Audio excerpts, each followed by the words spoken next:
नमस्ते मित्रों।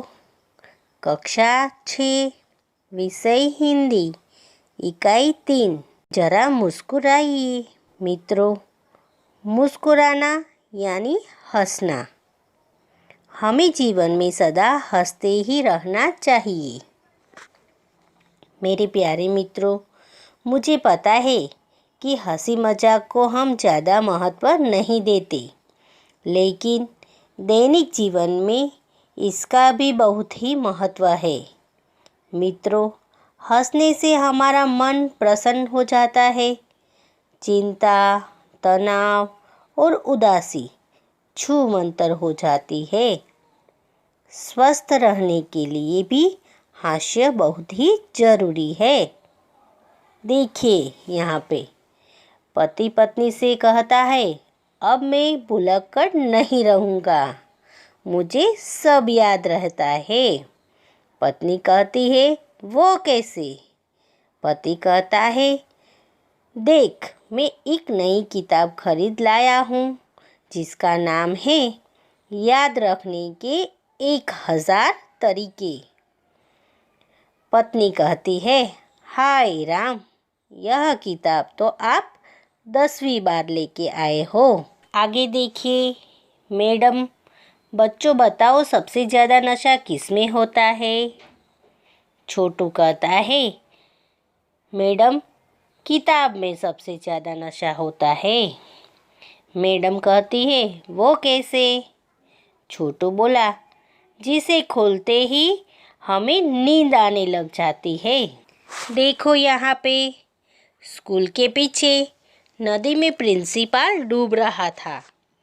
सुरेश ने यह देखा और वह जोर जोर से चिल्लाते हुए भागने लगा और कहने लगा, कल छुट्टी है, कल छुट्टी है। मित्रों, यहाँ पे आपने जो ये चुटकुले सुने, इन्हें सुनकर आपको क्या हंसी आई? हाँ, हंसी आई ही होगी।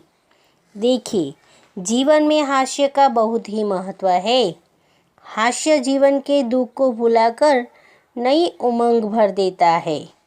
हंसने से हमारा स्वास्थ्य अच्छा रहता है।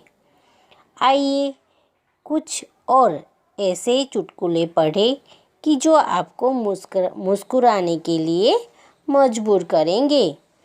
देखिए यहाँ पे और चुटकुले हमारी किताब में दिए गए हैं, जिन्हें हम देखेंगे, सुनेंगे और हंसेंगे। मालिक किराएदार से कहता है, तुम मुझे किराया क्यों नहीं देते? किराएदार कहता है मालिक से, आपने ही तो कहा था इसे अपना ही घर समझना। आगे देखिए, दूसरा चुटकुला है, सोनू का सिर फट गया। डॉक्टर सोनू से कहता है, यह कैसे हुआ? सोनू डॉक्टर से कहता है, मैं पत्थर से कील ठोक रहा था, तभी एक आदमी ने मुझसे कहा, गधे, कभी खोपड़ी का भी इस्तेमाल कर लिया कर।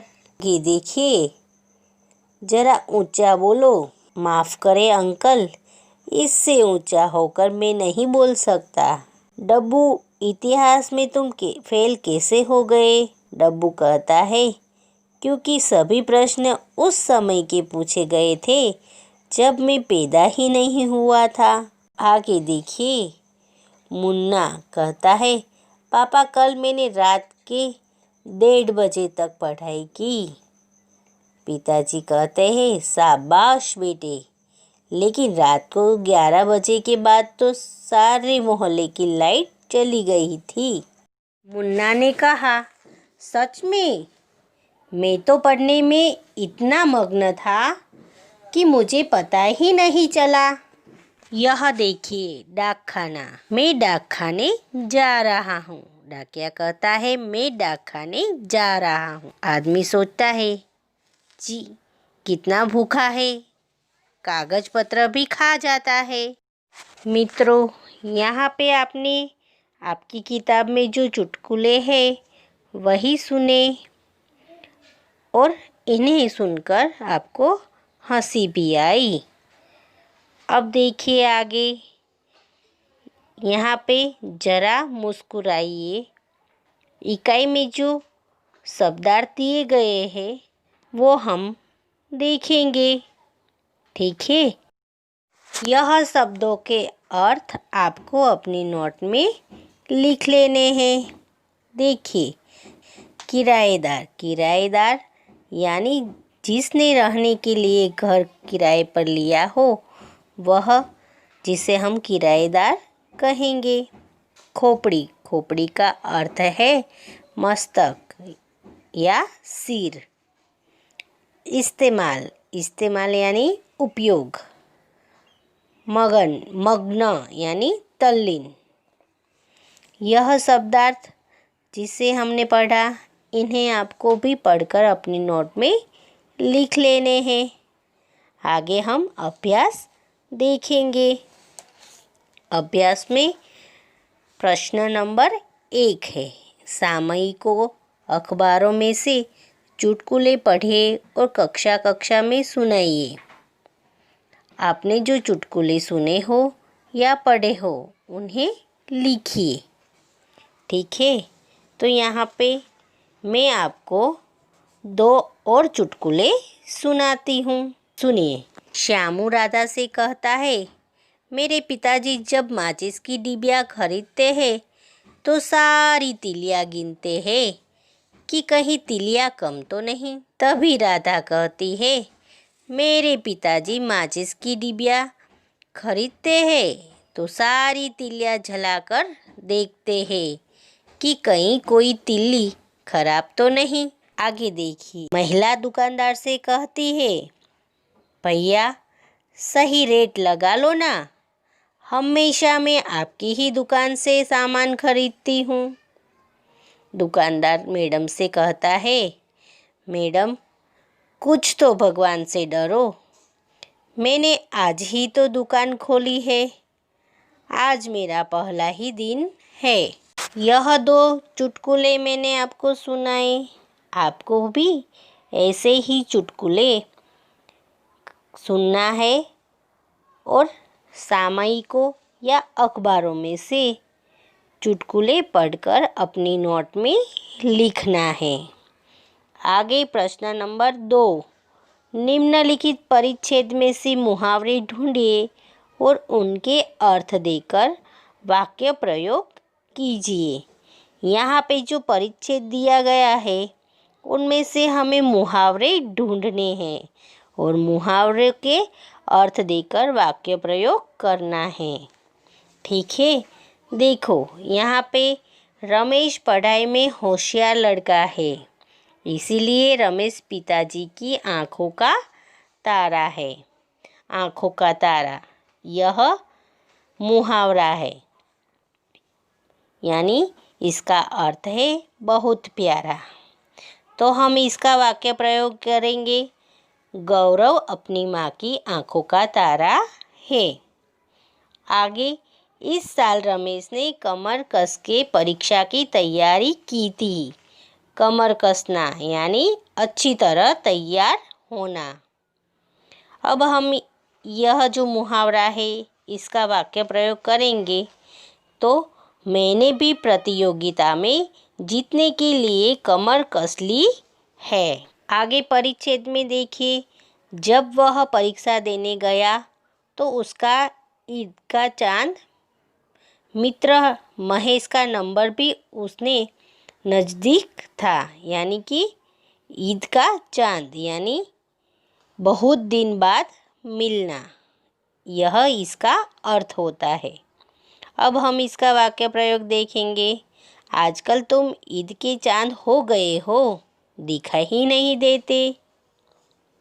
आगे परिच्छेद में देखिए, महेश आस्तीन का सांप निकला और वह अध्यापक की नज़र चुरा के रमेश की कॉपी में से नकल कर रहा था। अब देखिए यहाँ पे आस्तीन का सांप और नज़र चुराना यह 2 मुहावरे हैं। तो हम प्रथम मुहावरा देखेंगे, आस्तीन का सांप, यहाँ पे जिसका अर्थ होता है कपटी मित्र, यानी मित्र बनकर शत्रु जैसा व्यवहार करना, यह इसका अर्थ होता है। अब हम वाक्य प्रयोग देखेंगे। मैंने मनोज पर पूरा विश्वास किया, लेकिन वह आस्तीन का सांप निकला। दूसरा मुहावरा नज़र चुराना, यानी जिसका अर्थ होता है किसी का ध्यान न जाए इस तरह काम करना। अब हम आगे इसका वाक्य प्रयोग करेंगे। अपराधी पुलिस की नज़र चुराकर भाग गया। मित्रों, यहाँ पे मैंने जो यह अर्थ दिए और वाक्य प्रयोग किए, तो वाक्य प्रयोग आप और भी अपने आपको जो आता है वह लिख सकते हो। आगे देखिए। उस वक्त अध्यापक ने देखा और वे आग बबूला हो गए। आग बबूला होना यानी बहुत क्रोधित होना, जिसका वाक्य है नौकर से गुलदस्ता टूट जाने पर मालिक ने आग बबूला हो गए, यानी कि नौकर से गुलदस्ता जब टूट जाता है तो मालिक आग बबूला हो जाते हैं। यह वाक्य प्रयोग मैंने किया है। आपको और भी वाक्य प्रयोग करना आता हो और भी वाक्य प्रयोग आप कर सकते हो। प्रश्न 3, रेखांकित शब्दों के लिंग बदलकर वाक्य फिर से लिखिए। देखिए, यहाँ पे रेखांकित शब्द दिए गए हैं, जहाँ पे हमें लिंग बदलकर वाक्य फिर से यहाँ लिखना है। देखिए, पहला वाक्य है मेरे दादाजी यात्रा पर गए हैं। यहाँ पे हम जिसका उत्तर लिखेंगे मेरी दादी जी यात्रा पर गई है। यहाँ पे हमें मेरे की जगह मेरी, यह लिंग बदलकर लिखना है। दूसरा वाक्य है एक आदमी ने मुझसे कहा, जिसका उत्तर है एक औरत ने मुझसे कहा। तीसरा वाक्य है लेखक कहानी लिख रहा है, जिसका उत्तर हम लिखेंगे लेखक की जगह हम लिखेंगे लेखिका कहानी लिख रही है। आगे चौथा प्रश्न है, देखिए मेरी मालकिन का स्वभाव बहुत अच्छा है। यहाँ पे मालकिन रेखांकित दिया गया है, वहाँ पे हम लिखेंगे मेरे मालिक का स्वभाव बहुत अच्छा है।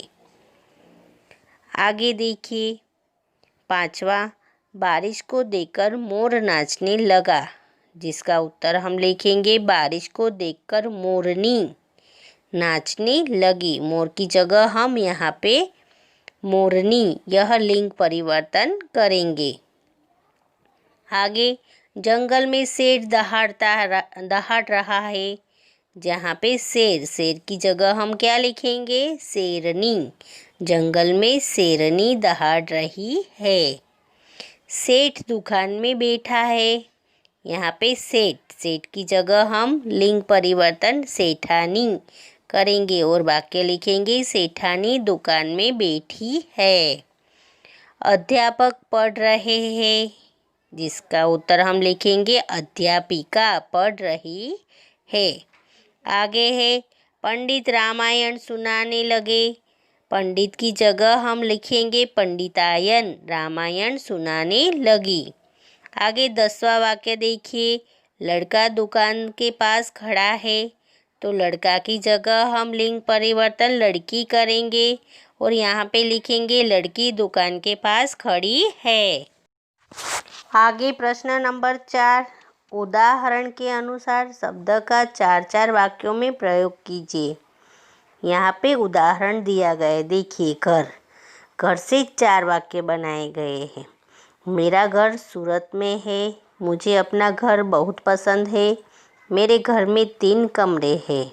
और चौथा वाक्य है मैं अपना घर साफ रखता हूँ।